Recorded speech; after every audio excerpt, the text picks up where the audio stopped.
I want to get your view on the decision by the NAB to stop donating to political parties, and the ANZ boss today indicated that his bank is inclined to go the same way. What will that mean for the coalition, given last year the NAB gave you close to $250,000 and the ANZ $100,000? Well, look, it's a matter for all corporates, all trade unions, any individual, what they contribute to any political party. The banks are significant donors, though, particularly to the Liberal Party. Well, actually, they contribute money to the Labor Party as well. They don't just contribute to one side of politics. Not in the same quantum they give you.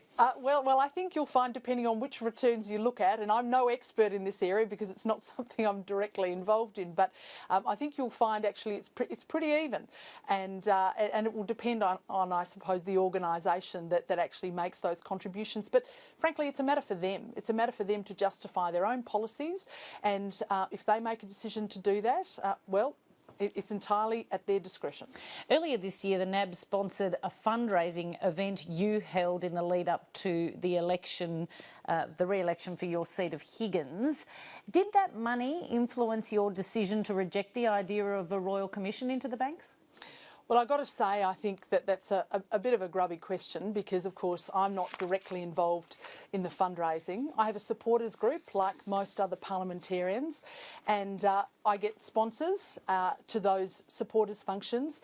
It's a decision that's made by the fundraising organisation. It's not a decision that's personally made by me. But with respect, I think the audience wouldn't think it's a grubby question. I think they'd think it was entirely legitimate to ask you that, as the minister responsible for the banks, isn't there at the very least the appearance of a conflict of interest to accept direct sponsorship from a big bank for one of your events while you lead the debate about whether or not to hold a royal commission into the banks?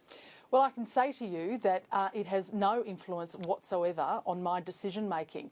I look at all issues on their merits, as you would expect me to do. I have a duty to do that, and I do that. Look, I come with a wealth of experience into my role. I have, in fact, worked at a bank. I have also been a mergers and acquisitions lawyer, and I've worked for Australia's greatest treasurer in Peter Costello, which I think uniquely places me in a position to be able to deliver on the reforms that Australian consumers demand and expect in this sector, which are necessary right now.